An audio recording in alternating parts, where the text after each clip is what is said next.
খারাপ সময় বা ডাউনফল প্রায় প্রত্যেকের জীবনেই আসে, কিন্তু সময় হচ্ছে এমন একটা বস্তু যেটা সব ভুলকে একটা সময়ের পর ঠিক করে দেয়।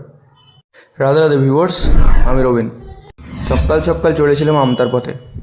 একটা সময় আমার প্রত্যেক দিন জিম যাওয়াটা ম্যান্ডেটারি ছিল, কিন্তু এখন সময় চক করে সেটাও ডেলি অ্যাটেন্ড করতে পারছি না। সামান্য কিছুক্ষণ ব্যায়াম করার পর রেডি হয়ে একটা অটো ধরে চলে গেছিলাম 10 নম্বরে। বাইক আর ট্রেন এই দুটোতে জার্নি করা আমার জন্য অত্যন্ত কমফোর্টেবল, কিন্তু এই বাস জার্নির কথা শুনলেই মেজাজটা পুরো বিগড়ে যায়। আমাদের আমতার লাইনে হাওড়ার বাসে সিট পাওয়া একটা ভাগ্যের ব্যাপার, সেটা যেই সময়ই হোক না কেন। আর বাসে করে রানীহাটি ক্রস করার সময় পুজোর প্যান্ডেলটা চোখে পড়লো। আজকে অফিসের সামনে সৌমিত্রদার বিশেষ কিছু বন্ধু দেখা করতে এসেছিল। আর দাসনগরের রাস্তাঘাট সন্ধ্যার পর একটু আলাদাই ভাইবস দেয়। সন্ধ্যের সময় অফিস থেকে একটু বেরিয়েছিলাম টিফিন করতে যাওয়ার জন্য। টিফিনটা কমপ্লিট করে নিজের অন্তিম পর্যায়ে যেসব কাজগুলো ছিল সেগুলো ফটাফট শেষ করে ফেললাম। দেন আজকের মতো কাজ কমপ্লিট করে অফিস থেকে বেরিয়ে পড়লাম আর চললাম স্টেশনের উদ্দেশ্যে।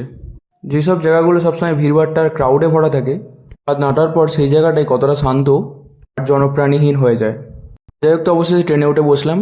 প্রত্যেকটা মানুষই সারাদিনের ক্লান্ত শরীরটাকে নিয়ে রওনা দিচ্ছিল বাড়ির পথে, আর তাদের মধ্যে আমিও একজন ছিলাম। তোমরা প্রত্যেকে খুব ভালো থেকো আর প্লিজ আমায় ফলো করো। হরে কৃষ্ণা।